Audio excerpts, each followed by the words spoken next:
from different cultures that they liked. And then they turned it into a piece that now they can repeat. And then there's slight changes each time in the improv section. But the bulk of the piece is a pretty standard particular piece.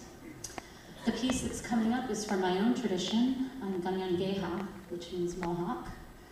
And that is from the Haudenosaunee people, which is, in lay terms, I guess, the Iroquois Confederacy.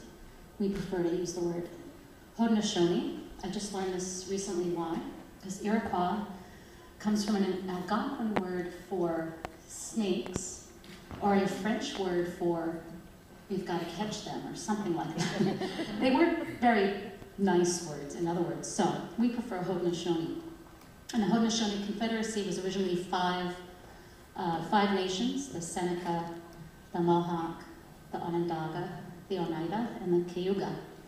And then a sixth nation joined, the Tuscarora, and we were actually helped the Seneca women start the right to vote in this country, and we also helped draft the Declaration of Independence, because the Haudenosaunee had already established rules of government and democracy.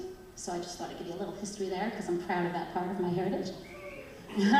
So this next part, yep, I think it's awesome. So the women now, what they're doing, it's really sort of profound to me, because what I've been doing is I started learning my language. Most of the Mohawks, a lot of the Mohawks have lost their language due to residential schools and some government mandates to remove culture from Native Americans in Canada and the US. So there are a lot of programs now on the different reservations and reserves to learn the language again. And there are about 6,000 speakers now. We used to have about 6. Now we have about 6,000, which is pretty amazing. Unusual for an Indian nation to have that many fluent speakers. So what I've been doing is I've been going up to different reserves and working with cultural elders who know the language.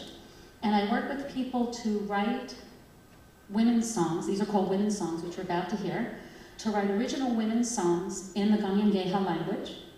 Then we take those songs and do them in the very traditional way, which our women tonight are going to do in the very traditional way. Then we take those same songs and turn them into pop tunes, like with a full band. Then we take those same tunes and turn them into string quartets. So tonight, what you're going to hear are some, check this one out, contemporary, traditional Haudenosaunee women's songs. So without further ado, here they are.